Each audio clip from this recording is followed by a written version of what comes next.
তারেক রহমান, তারেক রহমান আসবে, তারেক রহমান আসবে ফিরে, ফিরে বেসবে। ঢাকা এয়ারপোর্টে পা রাখবেন, সেদিন বাংলাদেশের কি অবস্থা হবে, ঢাকার কি অবস্থা হবে?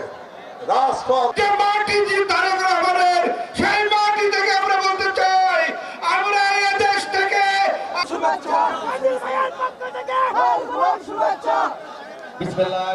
বিসমিল্লাহির রহমানির রহিম।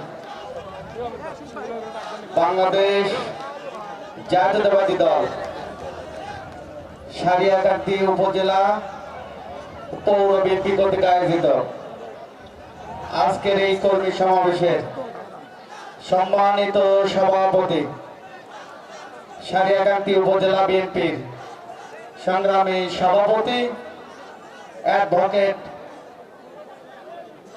নুরে আজম বাবু ভাই, প্রধান অতিথি দেশ নায়ক তারেক রহমানের বিশ্বস্ত হাতিয়ার, বগুড়ার পরিচ্ছন্ন রাজনীতিবিদ, বগুড়া জেলা বিএনপির সুযোগ্য সভাপতি, থাকার জন্য আহ্বান জানাচ্ছি সবাইকে। একটা সভাপতি হিসেবে উপস্থিত রয়েছেন প্রখ্যাত আইনজীবী আজম বাবু ভাই, আমাদের প্রধান অতিথি হিসেবে উপস্থিত রয়েছেন সাবেক সফল ছাত্রনেতা, সাবেক সফল মেয়র, আমাদের রাজনীতির অভিভাবক জনাব রেজা। প্রধান বক্তা হিসেবে উপস্থিত রয়েছেন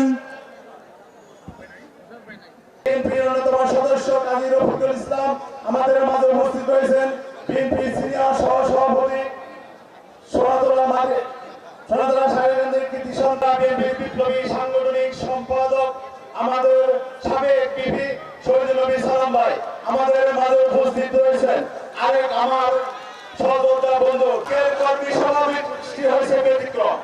সারাগান্ধীর প্রত্যেকটি ইউনিয়ন পৌরসভা আজকে মানুষের নগরীতে পরিণত হয়েছে। এই জনসভা আজকের এই কর্মী সভা যারা বিগত 15 বছরে এই তারা এই উপজেলা থেকে বিতাড়িত, তাই না?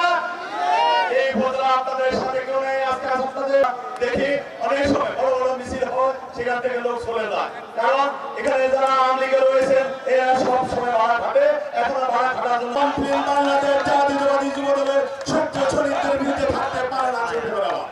কারণ বিরুদ্ধে যদি থেকে থাকে থেকে এই এলাকার সেই সাংসদ সারিয়াকান্দি সোনাদুল্লাহর লোকের উপর দীর্ঘ একটি মাস বগুড়া জেলা বিএনপির পক্ষ থেকে আমরা বগুড়া জেলার প্রতিটি উপজেলায় ঘুরেছে। উদ্দেশ্য ছিল আমরা বগুড়া জেলা বিএনপির পক্ষ থেকে একটি করে কর্মী সভা হবে, তারই ধারাবাহিকতায় আজকের সারিয়াকান্দিতে আমরা দেখেছি প্রতিটি উপজেলায় প্রতিটি কর্মী সভা জনসভায় রূপান্তরিত হতে দেখেছি। তারই ধারাবাহিকতায় আজকে যখন আমি হেঁটে হেঁটে এই জনসভায় ঢুকছিলাম, তখন মানুষের মধ্যে যে তৃপ্তির হাসি, আনন্দের ছড়া আমি লক্ষ্য করেছি, সেটাকে ধরে রাখার জন্য আজকের এই কর্মী সমাবেশ। আমাদের চূড়ান্ত লড়াইয়ের জন্য, চূড়ান্ত নির্বাচনের জন্য সে পর্যন্ত আমাদেরকে কিভাবে চলতে হবে না হবে সেটাই আজকে বগুড়া জেলা বিএনপির নির্দেশনা আপনারা গ্রহণ করবেন। আমাদের নেতা দেশ নায়ক তারেক রহমান বলেছে আগামী নির্বাচন পর্যন্ত বিএনপির প্রতিটি নেতা কর্মীকে সজাগ থাকতে হবে, সতর্ক থাকতে হবে। এই স্বৈরাচারী নেতৃত্বরা যেন বাংলাদেশের মানুষের বিরুদ্ধে আর কোন ষড়যন্ত্র করে বাংলাদেশকে অস্থিতিশীল না করতে পারে, বাংলাদেশের মানুষের নির্বাচন ব্যবস্থাকে ভণ্ডুল করে না দিতে পারে, এজন্য সবার সতর্ক থাকার আহ্বান জানিয়ে আজকের কর্মী সভার সফলতা কামনা করে সবাইকে ধন্যবাদ জানিয়ে আমি আমার বক্তব্য শেষ করছি। সবাইকে সালাম, সবাইকে ধন্যবাদ। আমি আমার বক্তব্য শুরু করছি। আজকে আমরা জানি যে এই যে বৈষম্য বিরোধী ছাত্র জনতার আন্দোলনে নিহত আবু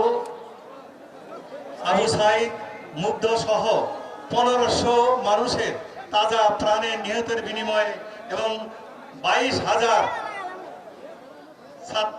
ছাত্র জনতা অসুস্থ হয়ে এবং অঙ্গহানি হয়েছে 12,000 ওই রকম রোগীদের তাদের আত্মার প্রতি আমি গভীর শ্রদ্ধা জানিয়ে আমার বক্তব্য।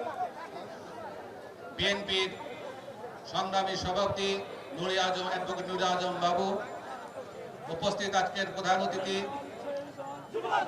আমার দীর্ঘদিনের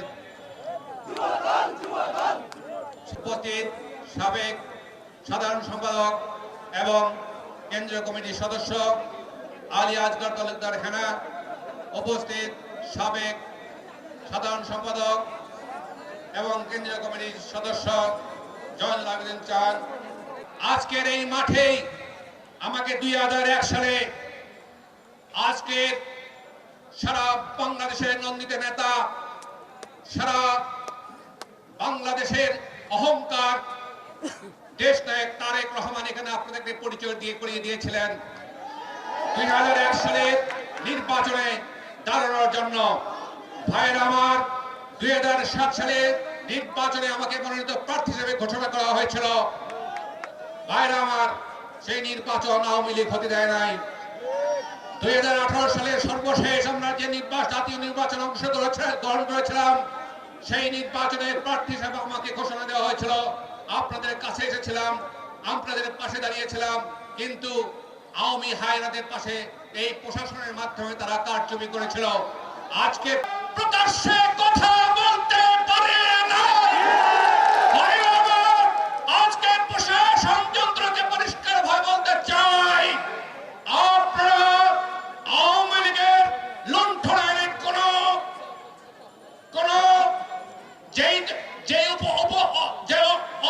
অবশিষ্ট কিছু আছে সেইগুলো বিএনপির কোন নেতার কাছে আপনারা দিবেন না।